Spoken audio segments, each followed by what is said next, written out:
स्वागत है आपका हमारे YouTube चैनल एडुसर्व ओरिजिन में। आज हम डिस्कस करने वाले हैं ये ऑर्गेनिक केमिस्ट्री का सबसे इम्पोर्टेंट चैप्टर जिसका नाम है एमीन। और एमीन से लगातार क्वेश्चंस पूछे जाते हैं बिहार बोर्ड में, ऑब्जेक्टिव में और सब्जेक्टिव में भी।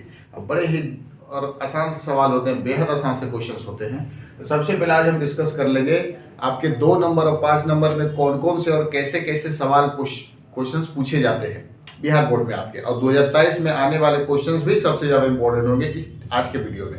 तो यह स्टार्ट करते हैं। पहला क्वेश्चन आज का, क्या होता है जब एनिलीन की अभिक्रिया क्लोरोफॉर्म और सोडियम हाइड्रोक्साइड से कराई जाती है? आप एनिलीन को क्लोरोफॉर्म के साथ अभिक्रिया करा दो, साथ में सोडियम हाइड्रोक्साइड को डाल दो, तो क्या प्रोडक्ट में बनेगा आपको ये बताना है। देखिए, आप सबसे पहले एनिलीन को लिखो। एनिलीन होता क्या है? एनिलीन होता है बेंजीन के साथ NH2। बेंजीन के साथ क्या होगा? NH2। इसका नाम है एनिलीन, बेंजीन के साथ NH2। अब एनिलीन की अभिक्रिया क्लोरोफॉर्म से करा दो। क्लोरोफॉर्म होता है CHCl3, क्लोरोफॉर्म CHCl3, और साथ में क्या डाल दो? Sodium hydroxide NaOH।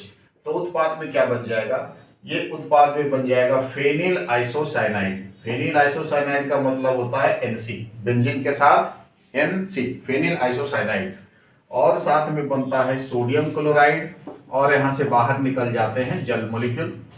ठीक है। अब देखो, जब एनिलीन को क्लोरोफॉर्म और सोडियम हाइड्रोक्साइड से अभिक्रिया कराई जाती है तो फेनिल आइसोसाइनाइड का निर्माण होता है। फेनिल आइसोसाइनाइड का निर्माण होता है जिसको आप बोलोगे कार्बिल एमीन। इसको आप क्या बोलोगे? Carbylamine. और carbylamine is the very important reaction. ये बोर्ड एग्जामिनेशंस में काफी ज्यादा बार पूछते हैं। कार्बिल एमीन जो रासायनिक अभिक्रिया होती है वो केवल प्राथमिक एमीन में ही संभव है। इस बात को आप याद रखना। कार्बिल एमीन रासायनिक अभिक्रिया केवल 1 डिग्री एमीन के लिए ही संभव है। 2 डिग्री 3 डिग्री के लिए संभव नहीं होगा। कार्बिल एमीन केवल 1 डिग्री के लिए संभव होगा। अब ये आपका 1 डिग्री ही एमीन है, ये 1 डिग्री एमीन में ये बन जाएगा कार्बिल एमीन, यानी फेनिल आइसोसाइनाइड। कार्बिल एमीन का निर्माण होता है जिसे खराब गंध निकलता है। इससे जो गंध निकलेगा ना, ये जो प्रोडक्ट बनेगा आपका, और इस प्रोडक्ट से जो गंध निकलेगा वो बेहद ही खराब होगा, है ना। तो इसी को आप बोलोगे कार्बिल एमीन। ठीक है, तो इसका नाम है phenyl isocyanide. Question number next, दूसरा सवाल क्या है? बेंजीन का नाइट्रेशन की विधि का वर्णन करें। बेंजीन का नाइट्रेशन आप किस प्रकार से कर सकते हो? बहुत ही ज्यादा इंपॉर्टेंट सवाल है। बेंजीन का नाइट्रेशन करना है, यानी बेंजीन को नाइट्रोनीकरण कराना है। तो सबसे पहले देखो, ये ले लो आप बेंजीन। सबसे पहले क्या ले लो? बेंजीन ले लो। बेंजीन का नाइट्रेशन करना है तो पहले बेंजीन को HNO3 से अभिक्रिया करवा दो। किसके साथ? HNO3 के साथ। उपस्थिति होनी चाहिए सल्फ्यूरिक एसिड का। ध्यान से देखना, बेंजीन को जब HNO3 से अभिक्रिया कराओगे H2SO4 की उपस्थिति में, तो ये HNO3 NO2 में बदल जाएगा। HNO3 से क्या बाहर टूट के निकलेगा? NO2, और वो NO2 कहां पे जाके जुड़ेगा? बेंजीन से जाके जुड़ेगा। जब बेंजीन को HNO3 से अभिक्रिया करवाते हो तो HNO3 से NO2 टूट के बाहर निकलता है, और वो NO2 बेंजीन से जाके जुड़ जाता है। तो ये बन जाता है आपका नाइट्रोबेंजीन। क्या बन जाता है? नाइट्रोबेंजीन। बेंजीन को जब HNO3 से अभिक्रिया कराओगे तो नाइट्रोबेंजीन बनेगा, पहला विधि। अब इसी नाइट्रोबेंजीन को जब SnHCl से करा दोगे, इसी नाइट्रोबेंजीन को क्या करा दोगे? SnHCl। SnHCl एक अपकारक पदार्थ है जिसका नाम है टीन हाइड्रोक्लोरिक एसिड। ये अपकारक पदार्थ क्या करेगा? इस नाइट्रोबेंजीन को अपकरण कराएगा। ये अपकारक पदार्थ SnHCl, ये जो नाइट्रोबेंजीन है, इस नाइट्रोबेंजीन को क्या करा देगा? अपकरण करा देगा। अपकरण कराने का मतलब है कि इस नाइट्रोबेंजीन में जो ऑक्सीजन है उस ऑक्सीजन को बाहर निकालेगा और ऑक्सीजन की जगह हाइड्रोजन को ऐड करेगा। यहां से 2 ऑक्सीजन बाहर निकालेगा और यहाँ पे 2 हाइड्रोजन को ऐड करेगा। 2 हाइड्रोजन को ऐड करेगा, तो ये क्या बन जाएगा? एनिलीन बन जाएगा। क्या बन जाएगा? एनिलीन। अब इस एनिलीन को लास्ट में रिएक्शन करा दो सोडियम नाइट्रेट और HCl की उपस्थिति में, तो ये सीधे हम देखो नीचे बना देते हैं। ये एनिलीन से क्या बन जाएगा? एक बार में ये बन जाएगा N2+ और Cl-। अब इसका नाम क्या होगा? BDC। अब इस विधि को बोलते हैं बेंजीन का नाइट्रेशन की विधि। तो बेंजीन के नाइट्रेशन की विधि में आप इसके आंसर भी लिख सकते हो। जब बेंजीन को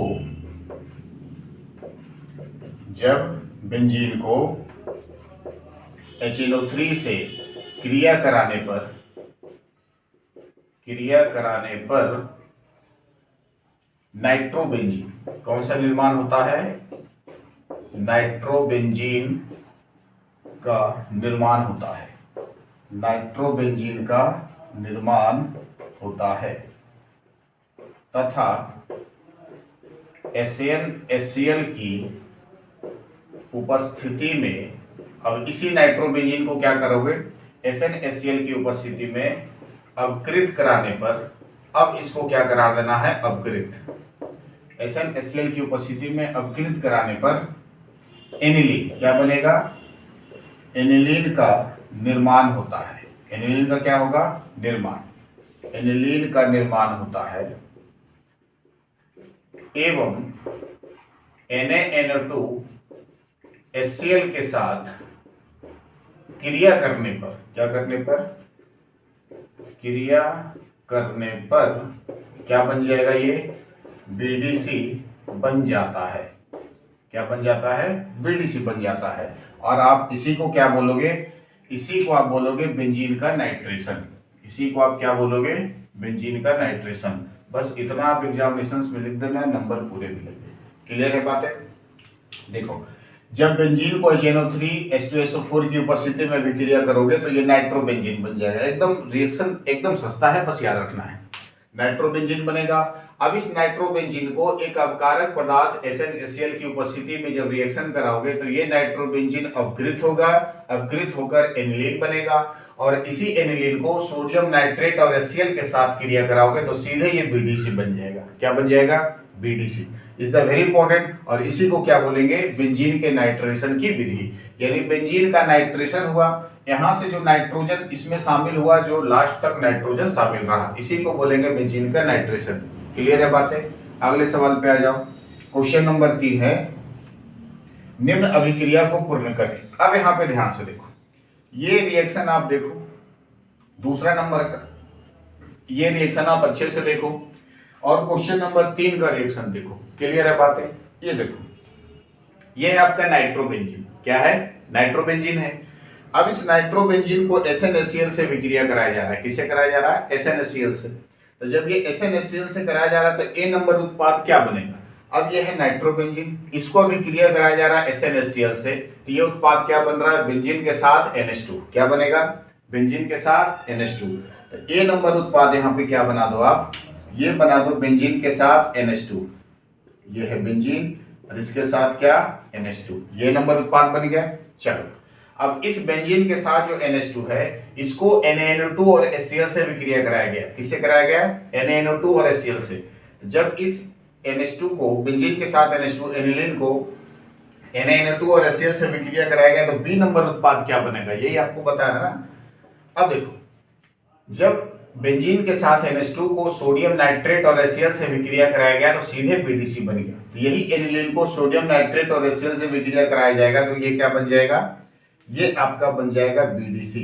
BDC होता है बेंजीन के साथ N2+ Cl-। क्या बन जाएगा? ये BDC बन जाएगा। थोड़ा सा और बड़ा बना देते हैं, अच्छे से आपको दिख सके एकदम साफ साफ। ये है बेंजीन, ठीक है, और बेंजीन के साथ क्या आ जाएगा? N2+ Cl-। ये आपका क्या बन जाएगा? BDC। क्लियर है? सेम 2 नंबर का रिएक्शन, 3 नंबर का A number reaction is the same. और ये सारे बोर्ड एग्जामिनेशंस में है। चलो अब देखो, अगला सवाल है, ये है आपका BDC C6H5N2+ Cl-। C6H5N2+ Cl-, ये भी क्या है? BDC। जब BDC को जल के साथ अपघटन करोगे, H3O+ मतलब होता है जल का अम्लीय माध्यम। जब ये जल के साथ अभिक्रिया इसको कराओगे तो जल के साथ अभिक्रिया करने पर ये सीधे क्या बन जाएगा? फिनॉल। ये सीधे आपका क्या बन जाएगा? फिनॉल। बेंजीन के साथ OH। अब इसका फॉर्मूला होगा C6H5 और साथ में OH, इसी का नाम क्या होगा? फिनॉल। बस सिंपली आप याद रखो कि BDC को जल अपघटन कराने पर सीधे फिनॉल बनता है, बस ओवर। इससे ज्यादा कुछ नहीं। बस एग्जामिनेशंस में इतना ही आपको लिखना है इतना ही आता है, इससे ज्यादा कोई कॉन्सेप्ट नहीं आते। अगला सवाल, पी नाइट्रोफिनॉल या P methyl phenol. P nitrophenol का मतलब है पारा नाइट्रोफिनॉल, पी मिथाइल फिनॉल का मतलब है पारा मिथाइल फिनॉल। अब देखो पी नाइट्रोफिनॉल क्या होता है, ये बेंजीन, बेंजीन के साथ NO2 सॉरी OH, बेंजीन के साथ OH, पी नाइट्रो ऑर्थोमेटा पारा यानी पारा पे N नाइट्रो जुड़ा है। अब पी मिथाइल फिनॉल यानी बेंजीन के साथ OH और ऑर्थोमेटा पारा, पारा पे क्या होगा CH3, मिथाइल है ना CH3, पारा मिथाइल फिनॉल, पारा नाइट्रोफिनॉल। अब ये पूछ रहा है कि इन दोनों में ये वाला चीजें जो पारा नाइट्रोफिनॉल ये अधिक अम्लीय है, ऐसा क्यों? तो अधिक अम्लीय होने का कारण है कि नाइट्रो समूह में अनुनाद अस्थायित्व सबसे ज्यादा होती है, क्योंकि नाइट्रो के पास यहाँ पे लोन पेयर प्रेजेंट है, लेकिन जो पारा पे कार्बन जुड़ा है यहाँ पे कोई लोन पेयर नहीं है। बात समझ में आ रही? ध्यान से सुनो। नाइट्रोजन में नाइट्रोजन के पास, NO2 में नाइट्रोजन के पास लोन पेयर इलेक्ट्रॉन प्रेजेंट है, जिसके कारण ये इलेक्ट्रॉन प्रत्याहारी होंगे। इलेक्ट्रॉन प्रत्याहारी का मतलब देने वाला होता है, लेने वाला होता है। ये इलेक्ट्रॉन प्रत्याहारी होगा, जिसके कारण इसकी अनुनाद अस्थायित्व सबसे ज्यादा प्राप्त होगी, और इसी अनुनाद अस्थायित्व के कारण इसकी जो अम्लीयता होगी सबसे ज्यादा होगी। सिंपल सी बात है, एल्कोहल फिनॉल में भी आप पढ़े थे कि फिनॉल की अम्लीयता एल्कोहल से अधिक होती है। क्यों? क्योंकि फिनॉल में अनुनाद बनाने की अस्थायित्व होती है, इसी में अनुनाद बनाने की अस्थायित्व होगी, जिसके कारण इसकी अनुनाद अस्थायित्व अधिक होगी, अर्थात इसकी अम्लीयता भी सबसे ज्यादा होगी। तो सेम बातें हैं कि पारा नाइट्रोफिनॉल में NO2 समूह उपस्थित होते हैं, पारा नाइट्रोफिनॉल में NO2 समूह उपस्थित होते हैं, उपस्थित होने के कारण अधिक अनुनाद अस्थायित्व बनता है। ये जो इसकी अनुनाद अस्थायित्व बनेगी सबसे ज्यादा बनेगी, तथा NO2 समूह से इलेक्ट्रॉन निकलते हैं, इससे इलेक्ट्रॉन निकलेगा और इलेक्ट्रॉन की शिफ्टिंग होगी पूरे बेंजीन वाले कार्बन में, इलेक्ट्रॉन निकलते हैं, परंतु पारा मिथाइल फिनॉल की अस्थायित्व निम्न होती है, अतः पारा नाइट्रोफिनॉल की अम्लीयता सबसे ज्यादा होगी। तो सिंपल आप याद रखना कि पारा नाइट्रोफिनॉल जो होंगे, उस पारा नाइट्रोफिनॉल में अनुनाद अस्थायित्व ज्यादा होगी। क्यों अनुनाद अस्थायित्व ज्यादा होगी? क्योंकि उसमें NO2 समूह होगा जहां से इलेक्ट्रॉन निकलेगा। जब इसकी अनुनाद अस्थायित्व ज्यादा होगी तो इसकी अम्लीयता भी सिंपल ज्यादा हो जाएगी। क्लियर है बातें? 2 नंबर का सवाल आता है, इतना आपको लिखना है, पूरे नंबर मिलेंगे। अगला क्वेश्चन है, क्या होता है जब नाइट्रोबेंजीन SnHCl से विक्रिया करता है? जब आप नाइट्रोबेंजीन को SnHCl से विक्रिया करा दोगे तो उत्पाद में क्या बनेगा? तो देखो आंसर यहाँ पे सिंपल, ये है आपका नाइट्रोबेंजीन, बेंजीन के साथ NO2। अब नाइट्रोबेंजीन को SnHCl से विक्रिया करा दो, ठीक है? तो SnHCl है एक अपकारक पदार्थ। क्या है? अपकारक पदार्थ। अपकारक पदार्थ का होने का मतलब है कि अपकारक पदार्थ उसको बोलेंगे जो दूसरे को अपग्रहण कराता है और खुद ऑक्सीकरण होता है। अपकारक पदार्थ उसको बोलेंगे जो दूसरे को अपग्रहण कराता है और खुद ऑक्सीकरण होता है। खुद में इलेक्ट्रॉन बाहर जाएगा और दूसरों को इलेक्ट्रॉन प्रवेश करवाएगा। तो ये है अपकारक पदार्थ, बेंजीन के साथ NO2। अब देखो ये क्या करेगा, ये इस नाइट्रोबेंजीन को SnHCl अपकरण करा देगा, रिड्यूस करा देगा। इसको अपकरण कराने का मतलब है कि इस नाइट्रोबेंजीन में हाइड्रोजन का जुड़ना या फिर इसके ऑक्सीजन का निकलना, दो चीजें होगा। ऑक्सीजन का निकल जाना अपकरण, हाइड्रोजन का प्रवेश होना अपकरण। अब यहां से SnHCl अपकारक पदार्थ है, ये क्या करेगा, ऑक्सीजन को बाहर खींच के निकालेगा और हाइड्रोजन को प्रवेश करवाएगा। तो ये है नाइट्रोबेंजीन। अब इस नाइट्रोबेंजीन से ऑक्सीजन बाहर निकला और यहाँ पे आ गया हाइड्रोजन, तो ये आपका क्या बन गया, एनिलीन। क्या बना, एनिलीन बना। और ये आपका क्या था, नाइट्रोबेंजीन। क्लियर है बातें? ये है नाइट्रोबेंजीन। तो सिंपल इसका लैंग्वेज लिखना है कि जब नाइट्रोबेंजीन को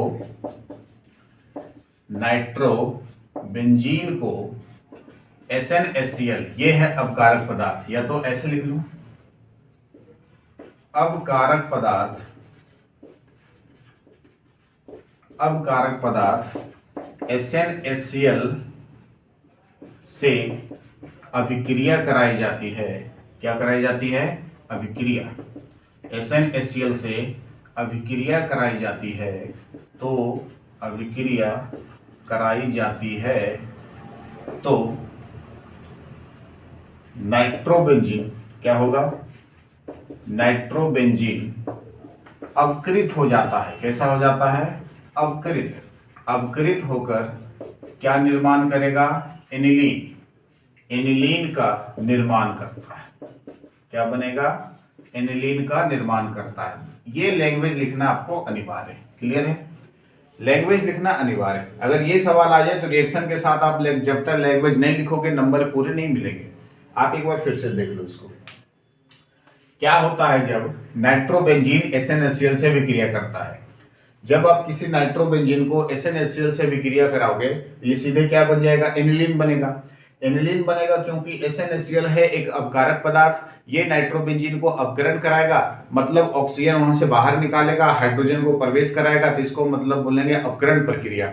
अब यहां से देखो क्या है लैंग्वेज। जब नाइट्रोबेंजीन को एक अपकारक पदार्थ SnHCl से, ये है अपकारक पदार्थ SnHCl, एक अपकारक पदार्थ SnHCl से अभिक्रिया कराई जाती है। जब इसको अभिक्रिया कराई जाती है तो नाइट्रोबेंजीन अपकृत होकर, ये जो नाइट्रोबेंजीन है ये अपकृत हो जाएगा और एनिलीन का निर्माण करता है। ये नाइट्रोबेंजीन अपकृत हो जाएगा और क्या बना लेगा? एनिलीन का निर्माण करता है। क्लियर है बातें? तो ये सारे क्वेश्चंस आप अच्छे से एक बार समझ लो। ठीक है, चलो ये क्या होता है। अगला सवाल है क्वेश्चन नंबर 6।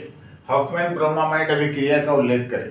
हॉफमैन ब्रोमामाइड अभिक्रिया क्या होता है? तो हॉफमैन एक साइंटिस्ट का नाम था। इसने एमाइड को जब ब्रोमीन से अभिक्रिया कराया तो एमाइड से एमीन का निर्माण हुआ और एमीन के निर्माण में ब्रोमाइड की तुलना में एक कार्बन की संख्या कम हो गई और इसे ही हम हॉफमैन ब्रोमामाइड अभिक्रिया के नाम से जानते हैं। अब इस अभिक्रिया को देख लो। हॉफमैन ब्रोमामाइड, हॉफमैन एक साइंटिस्ट का नाम था। इसने एमाइड से अभिक्रिया कराया। इसने पहले क्या लिया? एमाइड। एमाइड का फॉर्मूला होता है CH3CONH2। क्या ले लिया? एमाइड। एमाइड को इसने अभिक्रिया करवा दिया Br2 के साथ। किसके साथ? ब्रोमीन के साथ। और इसकी उपस्थिति इसमें होनी चाहिए सोडियम हाइड्रोक्साइड या तो पोटेशियम हाइड्रोक्साइड, यानी कोई भी क्षार आप इसमें उपस्थिति करवा सकते हो। जब एमाइड को ब्रोमीन से अभिक्रिया कराया गया किसी क्षार की उपस्थिति में, तो इस एमाइड में ये जो C डबल बॉन्ड आपको दिख रहा है ना, ये जो C डबल बॉन्ड है, यहां से एक कार्बन की संख्या बाहर निकल गई। C डबल बॉन्ड क्या हो गया? बाहर चला गया और ये एमाइड किस में कन्वर्ट हो गया? एमीन में। तो ये बना लिया 1 डिग्री एमीन, प्राथमिक एमीन। हम इसमें एमाइड भी 1 डिग्री लेंगे और एमीन भी 1 डिग्री ही बनेगा। एमाइड भी 1 डिग्री लेना और एमीन भी क्या बनेगा? 1 डिग्री। एमाइड से एक कार्बन की संख्या कम हुई और क्या बन गया? एमीन का निर्माण हो गया। इसी को हम बोलेंगे हॉफमैन ब्रोमामाइड अभिक्रिया। अब यहां से बन गया CH3NH2। अब ये जो CO बाहर निकला वो सोडियम के साथ मिलकर बना लिया सोडियम कार्बोनेट। क्या बनाया? Sodium carbonate.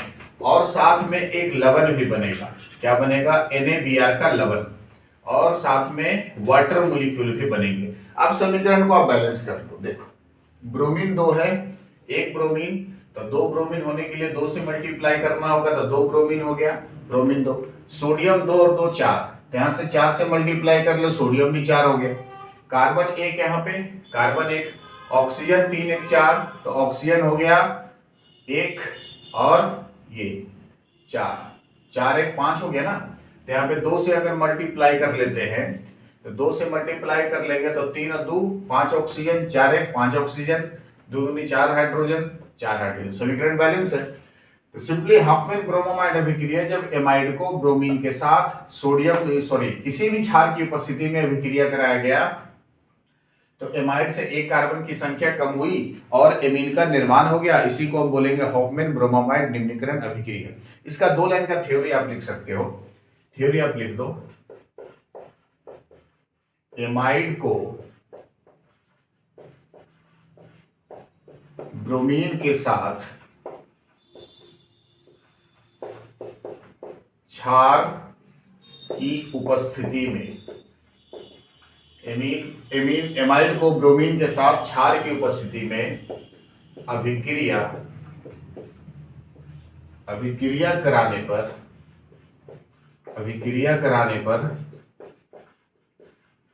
एमाइड से एक कार्बन, एमाइड से क्या होते हैं, एक कार्बन की संख्या कम हो जाती है, यानी बाहर निकल जाती है, कम हो जाती है, और क्या बनता है, और एमीन का निर्माण होता है। कैसा बनेगा, एमीन का निर्माण होगा, वो भी कितने डिग्री, प्राथमिक डिग्री। एमीन का निर्माण होता है, एमीन का निर्माण होता है, और यह क्या कहलाएगा, यह कहलाएगा Hofmann bromamide, Hofmann bromamide, bromamide ना, हॉफमैन ब्रोमामाइड निम्नीकरण अभिक्रिया, यानी अभिक्रिया भी बोल सकते हो, हॉफमैन ब्रोमामाइड अभिक्रिया बोल दो, ये चीजें होगी। ठीक है, देखो एमाइड को ब्रोमीन के साथ क्षार की उपस्थिति में अभिक्रिया कराने पर एमाइड से एक कार्बन की संख्या कम हो जाती है। ये जो एमाइड है, एमाइड में 2 कार्बन थे और एमीन बन गए तो इसमें एक ही कार्बन हुए। एमाइड से एमीन बना तो एक कार्बन की संख्या कम हो जाती है और एमीन का निर्माण होता है, और इसी को हम क्या बोलेंगे, हॉफमैन ब्रोमामाइड निम्नीकरण अभिक्रिया। ये क्वेश्चंस पूछे जाते हैं बोर्ड में, एकदम सस्ता है, सीधे लैंग्वेज में, एकदम आसान लैंग्वेज में, इसको बढ़िया से कर लो। अगले सवाल पे आएगा, निम्न अभिक्रिया को पूर्ण करें। ये अभिक्रिया को आपको पूरा करना, ऐसा सवाल भी काफी आता है बोर्ड में। अभिक्रिया को पूरा करना है तो CH3 CH2 CH2 NH2, ये है प्रोपेनामीन। प्रोपेनामीन को HCl से अभिक्रिया करा दो। देखो इसमें इस अभिक्रिया को बोलेंगे, इस अभिक्रिया को बोलेंगे अम्ल क्षारक। क्या बोलेंगे, अम्ल क्षारक अभिक्रिया, यानी यह है क्षार, यह है अम्ल, तो अम्ल को क्षारक से अभिक्रिया करा दो। सीधे कुछ नहीं करना, इसमें करना कुछ नहीं, बस एक काम करना, ये CH3 CH2 CH2 जैसे का तैसा रहेगा, CH3 CH2 CH2, ठीक है, यहां तक जैसे का तैसा। NH2, इस NH2 के साथ ये हाइड्रोजन आएंगे, NH2 के साथ क्या आ जाएंगे, ये हाइड्रोजन आएंगे। हाइड्रोजन आने के बाद ये बन जाएगा NH3, NH3 बन जाएगा ना, NH3 बन जाएगा, और ये यहां से ये Cl माइनस बाहर रहेंगे। देखो क्या होगा, यहां से देखो HCl टूट जाएगा H प्लस Cl माइनस में टूटेगा। नाइट्रोजन के पास होता है लोन पेयर, ये लोन पेयर हाइड्रोजन को ट्रांसफर करेगा, तो ये H प्लस इस नाइट्रोजन से आके जुड़ेगा, तो ये H प्लस जैसे लोन पेयर इसको ट्रांसफर किया, H प्लस से आके जुड़ा और Cl माइनस बाहर से रहेगा, तो ये बन गया लवण। तो अम्ल क्षारक लवण, ये अम्ल, ये क्षारक और ये लवण बन गया। सेम इसमें बातें होगी। अब देखो यहां से H प्लस Cl माइनस में टूटा, H plus Cl minus ion में टूट गया। अब नाइट्रोजन के पास क्या होता है, लोन पेयर होता है ना, नाइट्रोजन के पास क्या होंगे, लोन पेयर। ये लोन पेयर क्या करेगा, H प्लस को शिफ्ट करेगा, और ये H प्लस इस नाइट्रोजन से आके जुड़ेंगे, तो ये देखो जुड़ के क्या बन जाएंगे, ये देखो ये C2H5 जैसे का तैसा रहेगा, इसमें कोई छेड़छाड़ नहीं। C2H5 जैसे का तैसा, ये 3, और नाइट्रोजन के साथ आ जाएगा हाइड्रोजन, तो ये आ जाएगा NH प्लस का चार्ज, और साथ में क्या, देखो C2H5 जैसे का तैसा, C2H5 जैसे का तैसा, ये होल 3 नाइट्रोजन है तो नाइट्रोजन, इसके साथ लोन पेयर इसको ट्रांसफर किया तो नाइट्रोजन पे आएगा प्लस के चार्ज, ठीक है, और ये हाइड्रोजन इसके साथ आ गए, ये ब्रैकेट बंद। अब यहाँ पे Cl माइनस बाहर में पड़ा हुआ रहेगा, तो ये बन गया लवण, तो ये अभिक्रिया हो गया पूर्ण। क्लियर, एकदम सस्ती बातें हैं। हाइड्रोजन को अंदर डाल दो, नाइट्रोजन में प्लस आ जाएगा, बाहर में Cl माइनस को रख दो, समीकरण कंप्लीट। अगले सवाल पे आइए, प्रतिक्रिया को पूर्ण करो। ये जो प्रतिक्रिया है इसको आपको कंप्लीट करना है। ये देखो RCONH2, ये है एमाइड ग्रुप। क्या है ये, एमाइड। इसमें क्या करना, एमाइड को लिथियम एल्यूमिना हाइड्राइड से विक्रिया कराया गया है, लिथियम एल्यूमिना हाइड्राइड से। तो लिथियम एल्यूमिना हाइड्राइड एक अवकारक पदार्थ है, इसको जब अभिक्रिया कराओगे तो किसके साथ कराओगे, तो यहाँ पे रखेंगे अपन 4 हाइड्रोजन। किसके साथ कराएंगे, 4 हाइड्रोजन यहाँ पे हमको रखना होगा, ठीक है। अपकरण कराना है, ये अपकरण वाली अभिक्रिया होगी, तो अपकरण वाली अभिक्रिया होगी तो 4 हाइड्रोजन रखोगे। 4 हाइड्रोजन में से देखो क्या होगा, ये कार्बन ऑक्सीजन के बीच में बॉन्ड है, जब ऑक्सीजन बाहर निकलेगा तो अपने साथ 2 वैलेंसी लेके बाहर निकलेगा। जब ऑक्सीजन बाहर जाएगा, जब ये ऑक्सीजन बाहर जाएगा तो अपने साथ 2 वैलेंसी लेके जाएगा, 2 बॉन्ड लेके जाएगा। तो कार्बन की वैलेंसी इनकम्प्लीट होगी, कार्बन की 4 होनी चाहिए, 2 ही हो जाएगी क्योंकि 2 ऑक्सीजन लेके बाहर जा चुकेगा।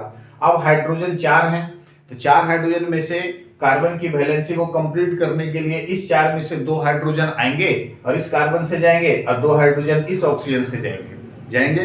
तो दोनों हाइड्रोजन 2 यहाँ 2 यहाँ, तो जो 2 हाइड्रोजन यहाँ पे आएगा तो जल बन के बाहर निकलेगा और ये 2 हाइड्रोजन यहाँ पे आएगा तो एमीन बन जाएगा। तो ये देखो आपका क्या बन जाएगा उपकरण होके आर सी, ऑक्सीजन बाहर निकल चुका, 2 हाइड्रोजन आ चुका, तो ये बन जाएगा CH2 single bond NH2 plus oxygen बाहर निकला, अब 4 हाइड्रोजन में से 2 यहाँ और 2 इस ऑक्सीजन के साथ, तो वाटर मॉलिक्यूल बाहर। क्लियर है बातें? सेम बातें इसमें होगी। यहां भी आप क्या रखोगे, यहां भी रखोगे 4 हाइड्रोजन। ठीक है, अभी क्रिया करा देना है। कितने हाइड्रोजन रखना है? 4 हाइड्रोजन। अब 4 हाइड्रोजन के साथ अभी क्रिया करा दो तो सेम बात है, 2 हाइड्रोजन इसके साथ, 2 हाइड्रोजन इसके साथ, तो ये बन जाएगा C2H5 जैसे का तैसा, C2H5 जैसे का तैसा, ये C के साथ क्या आ जाएगा? C के साथ आ जाएगा H2, 2 hydrogen plus bond NH2। अब यहां से ऑक्सीजन 2 हाइड्रोजन जो बचे ये ऑक्सीजन के साथ जाएंगे तो ये क्या बना लेंगे? पानी बन के बाहर चले जाएंगे। क्लियर है? ये रिएक्शन आते हैं बोर्ड एग्जामिनेशंस में, एकदम सस्ता वाला रिएक्शन है। अगला क्वेश्चन आ जाओ, निम्न को परिवर्तित करें। परिवर्तित करना बेहद आसान है। देखो, एनिलीन से बेंजोइक अम्ल में बदलना है। एनिलीन से क्या बदलना है? बेंजोइक अम्ल। एनिलीन का फॉर्मूला होता है बेंजीन के साथ NH2 होता है। बेंजीन के साथ NH2 को क्या बोलेंगे? एनिलीन। और बेंजोइक अम्ल को बोलेंगे बेंजीन के साथ COOH, इसको बोलेंगे बेंजोइक अम्ल। तो एनिलीन से बेंजोइक अम्ल बनाना है, तो ये सबसे पहले आप ले लो एनिलीन, ये ले लो एनिलीन बेंजीन के साथ NH2।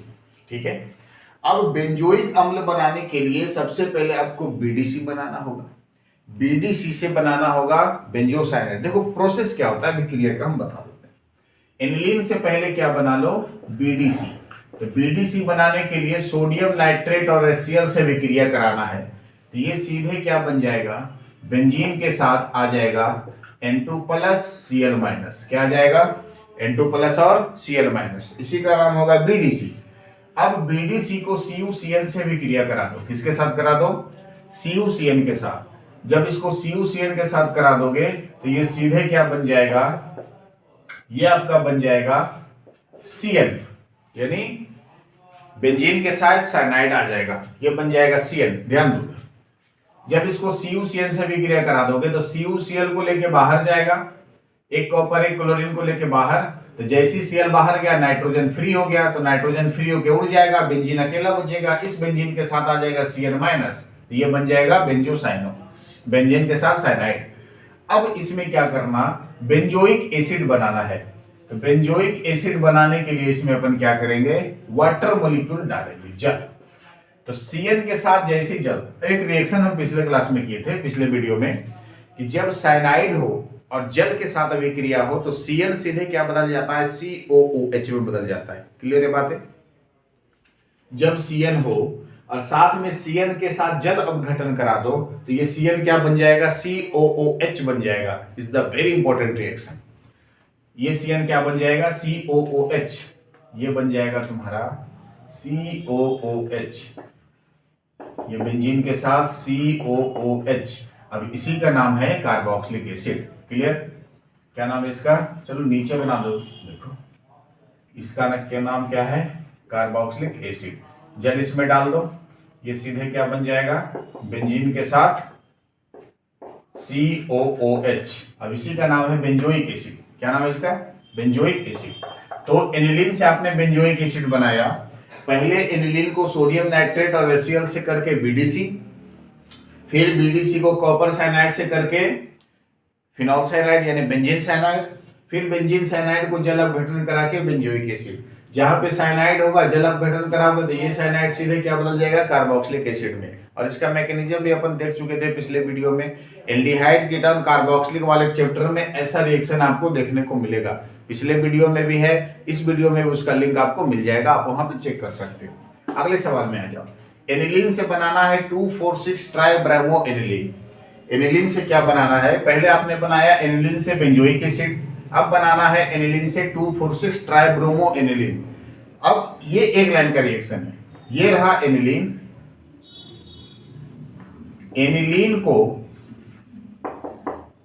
एनिलीन को अभिक्रिया करा देना है ब्रोमीन के साथ। किसके साथ? ब्रोमीन के साथ, और वो भी 2,4,6 ट्राइब्रोमो से अभिक्रिया 2,4,6 ट्राइब्रोमो एनिलीन बनाना है, तो 3Br2 से अभिक्रिया करा दो। कितने के साथ? 3Br2 के साथ अभिक्रिया करा दो। ये सीधे कराकर इसको अगर हिट करा दोगे तो ये सीधे क्या बन जाएगा, ये होगा आपका एनिलीन, और एनिलीन में इसमें 3 पोजीशन होते हैं ना, जब इसका अनुनाद संरचना बनाए होगे तो इस वाले पोजीशन को बोलेंगे ऑर्थो, इस वाले को मेटा और इस वाले को पारा। तो ऑर्थो मेटा पारा पर आके जुड़ेगा ब्रोमीन, ऑर्थो पर आके जुड़ेगा, ऑर्थो पर आके जुड़ेगा, और मेटा पे नहीं बल्कि पारा पे आके जुड़ेगा। ऐसा क्यों? ध्यान दो, एक सबसे इंपॉर्टेंट बात है, जब हम इसका अनुनाद बनाए थे तो माइनस का चार्ज कहां कहां आया था?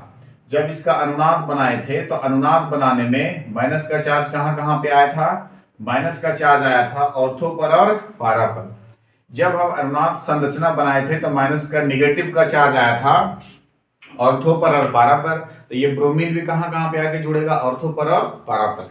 तो इसी का नाम है 1 2 3 4 5 6 2,4,6 ट्राइब्रोमो एनिलीन। ये बन गया आपका 2,4,6 ट्राइब्रोमो एनिलीन। अगले क्वेश्चन में एसीटामाइड से बनाना है इथाइल एमीन। एसीटामाइड का फॉर्मूला होता है, ये होता है एसीटामाइड CH3 C double bond O NH2, इसका नाम है एसीटामाइड, 2 कार्बन वाले एमाइड एसीटामाइड। एसीटामाइड से इथाइल एमीन बनाना है तो एसीटामाइड को हाइड्रोजन से विक्रिया करवा दो। किसकी उपस्थिति में? सोडियम मेटल और इथाइल अल्कोहल। सोडियम मेटल और ethyl alcohol as a catalyst होगा, इसकी उपस्थिति में विक्रिया करा दो। सिंपल। एसीटामाइड को हाइड्रोजन के साथ अभिक्रिया करा दो, उपस्थिति होनी चाहिए सोडियम मेटल और इथाइल अल्कोहल। अब इसके साथ ये अभिक्रिया करके अपकरण होता है। अब अपकरण हो गए, ये बनाएगा। देखो अपकरण कैसे होगा, सेम बात है। अपकरण किस प्रकार से होंगे? 4 हाइड्रोजन में से कार्बन ऑक्सीजन के बीच में अगर बॉन्ड टूटेगा तो कार्बन ऑक्सीजन के बीच में अगर बॉन्ड टूटेगा तो ऑक्सीजन कार्बन से बाहर जाएगा तो अपने साथ 2 इलेक्ट्रॉन लेके जाएगा। कार्बन की वैलेंसी 4 होगी तो 2 इलेक्ट्रॉन लेके चला गया, तो अब कार्बन की वैलेंसी 2 ही बची। अब कार्बन भी 4 वैलेंसी कंप्लीट करना चाहेगा तो इस कार्बन के साथ 4 में से 2 हाइड्रोजन आएंगे, 2 हाइड्रोजन आएंगे ना। अब बाकी के 2 हाइड्रोजन कहां चले जाएंगे? इस ऑक्सीजन के साथ जो बाहर निकला था यहां से। अब यहाँ पे 2 हाइड्रोजन आएगा तो ये बन जाएगा CH3, ये बॉन्ड C के साथ आ गया 2 हाइड्रोजन CH2 और ये NH2 प्लस ऑक्सीजन के साथ 2 हाइड्रोजन आ गया तो ये क्या बन गया? जल। अब इसका नाम है 1 2 2 कार्बन इथेन एमीन, इथेनामीन या तो इथाइल एमीन। ये क्या बनाना है आपको? Ethyl amine. एसीटामाइड से क्या बनाना है? Ethyl amine. तो ये सारे एकदम सस्ते रिएक्शन है, आप इसको जल्दी से कॉपी करो। फिर कुछ और इंपॉर्टेंट क्वेश्चन है, इसके बाद फिर नेक्स्ट क्वेश्चन पे आते हैं, आप इसको कॉपी।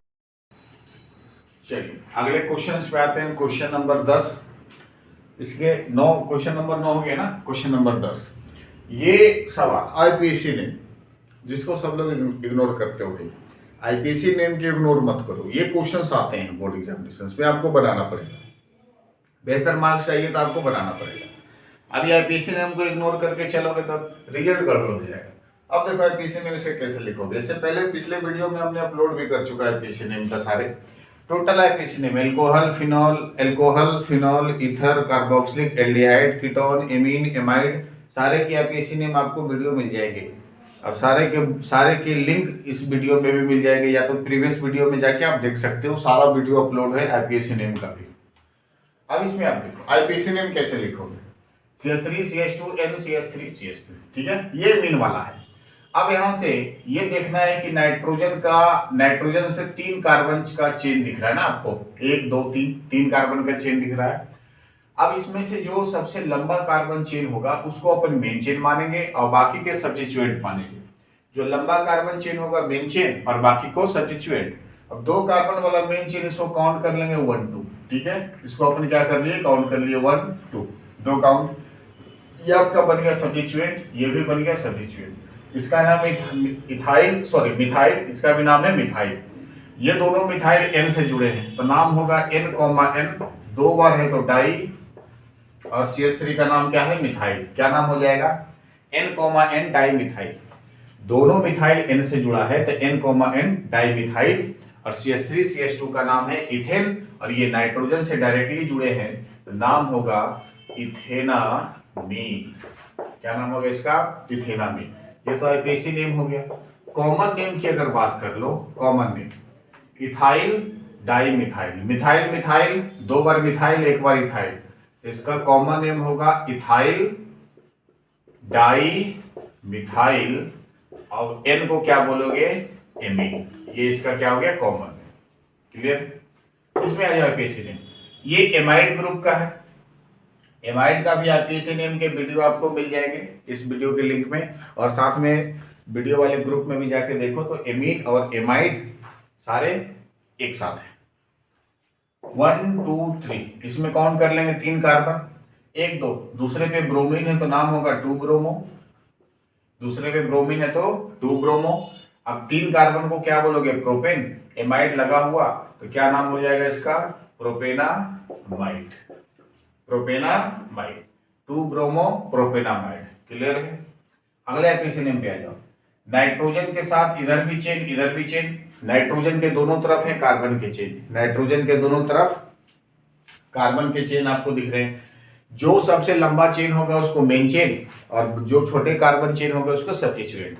जो लंबा कार्बन चेन है कौन सा? ये 1 2 काउंट कर लेंगे, ये सब्स्टिट्यूएंट, ये है इथाइल, सॉरी मिथाइल, और ये एन से जुड़ा तो एन मिथाइल, एन मिथाइल, और 2 कार्बन का नाम होगा इथेनामीन। इसका ये IPAC नेम हो गया। अगर कॉमन नेम लिखने की बात ही आई, कॉमन नेम क्या हो जाएगा? Ethyl methyl, ethyl methyl, ethyl, और ये मिथाइल। पहले अल्फाबेट में इथाइल आया तो इसलिए इथाइल का नाम, उसके बाद मिथाइल आया तो मिथाइल का नाम, और एन को क्या बोलेंगे? एमीन। ये इसके कॉमन नेम हो गए, इथाइल मिथाइल एमीन। क्लियर है? अब IPAC नेम आपको दे रखा है, अब इसका फॉर्मूला आपको लिखना है, चक्कर इसमें आएगा। ठीक है? IPAC नेम दे रखा, अब इसका क्या आपको लिखना है? फॉर्मूला। ये तो यार इंग्लिश में लिखे, वहां हिंदी दे रखा है यार, चक्कर है क्या? यहाँ हिंदी लिख दी, वहां अंग्रेजी लिखा हुआ है। अच्छा, इसको लिख लो, 2 ब्यूटेनॉल, 2 ब्यूटेनॉल। बताओ कोई दिक्कत है? एन डाई मिथाइल मिथेनामाइन, वो सब एक ही है यार, एक ही बात है, कोई दिक्कत नहीं, कोई फर्क नहीं पड़ने वाला इससे, है ना? नहीं पढ़ना चाहिए। आ जाओ, ये इसका IPAC नेम दे रखा, इसका लिखना है सूत्र। कैसे लिखोगे सूत्र? बता दो कैसे लिखोगे। देखो 2 ब्यूटेनॉल है, ठीक है, ब्यूटेनॉल, नॉल। अब यहां से आपको पहचानना होगा ग्रुप, सफिक्स को देखते हुए ग्रुप पहचानना होगा। Butanol, knoll, know all, OL all, alcohol group है ना, ऑल एल्कोहल ग्रुप। ये एल्कोहल ग्रुप का है 4 कार्बन वाला, 1 2 3 4, 4 कार्बन। 2 ब्यूटेनॉल यानी दूसरे कार्बन पे एल्कोहल। 2 ब्यूटेनॉल का मतलब है कि ब्यूटेन वाला जो 4 कार्बन है उसमें एल्कोहल दूसरे कार्बन पे है। तो मर्जी हो तो इधर से दूसरा रखो, मर्जी हो तो इधर से दूसरा रखो, चॉइसेस सीजियो। ठीक है, मेरी मर्जी इधर से भी, हम इधर से दूसरा कार्बन रख लिए। दूसरे कार्बन पे क्या है? OH, ये है दूसरा कार्बन, और यहाँ पे लगा है OH। ठीक है, अब सारे के साथ हाइड्रोजन डाल लो। कार्बन के साथ 3 हाइड्रोजन, यहाँ पे 1 हाइड्रोजन, यहाँ पे 2 हाइड्रोजन, यहाँ पे 3 हाइड्रोजन। ये 2 ब्यूटेनॉल। क्लियर है बातें? 2 ब्यूटेनॉल। चलो अगले पे आ जाओ। अगला क्वेश्चन से आपका अगला सवाल है NN dimethyl methenamine. NN dimethyl, 2 बार मिथाइल, मिथेनामाइन यानी N से जुड़े, तो बीच में N रखना। बीच में क्या रखना? N। ठीक है, बीच में क्या रखो? N रखो बीच में। और इस N के साथ क्या है? 2 बार मिथाइल है, डाई मिथाइल, 2 बार मिथाइल, 1 बार CH3 यहाँ और 1 बार CH3 यहाँ, 2 बार मिथाइल हो गया। NN इसका नाम है methyl methyl, NN di methyl methenamine, और इसके साथ 1 कार्बन वाले भी मिथेन है, इसका नाम क्या होगा? NN डाइमिथाइल और एक कार्बन को मिथेन, एमीन से लगा हुआ मिथेनामाइड। क्लियर है बातें? चलो अगले पे आ जाओ। 2 एमिनो टोलिन। टोलिन का फार्मूला होता है बेंजीन के साथ NH2, बेंजीन के साथ NH2, और इसमें 2 एमिनो। पहले टोलिन बना लो आप, पहले क्या बना लो? टोलिन। ये है बेंजीन, बेंजीन के साथ CH3, इसी का नाम क्या है? टोलिन। बेंजीन के साथ CH3 नाम क्या हो गया? टोलिन। बेंजीन के साथ CH3 नाम हो गया टोलिन। अब इसमें 2 एमिनो टोलिन। अब इसमें काउंटिंग कर लो, ये पहला कार्बन है, दूसरा कार्बन, दूसरे कार्बन पे क्या है? एमिनो, मतलब NH2। दूसरे कार्बन पे क्या है? NH2। बेंजीन के साथ CH3 और दूसरे कार्बन पे NH2, 1 2 एमिनो, और इसका नाम टोलिन। तो ये आईपीएसी नेम से फार्मूला, और ये फार्मूला से आईपीएसी नेम। इसी के साथ सारे एमीन के एपिसोड समाप्त हुए। एमीन से जो भी क्वेश्चंस आएगा 2 नंबर या 5 नंबर में यहीं तक आएगा। अगर इसमें सारे रिएक्शन, सारे आईपीएसी नेम अच्छे से कर लिए हो तो इसका टोटल ऑब्जेक्टिव भी बन जाएगा। ऐसे इस वीडियो के बाद ऑब्जेक्टिव का भी वीडियो हम अपलोड करेंगे। तो ये वीडियो आपको कैसा लगा कमेंट करके जरूर बताएं। चैनल को सब्सक्राइब करें, लाइक करें और कमेंट करें, दोस्तों के साथ शेयर करें। धन्यवाद।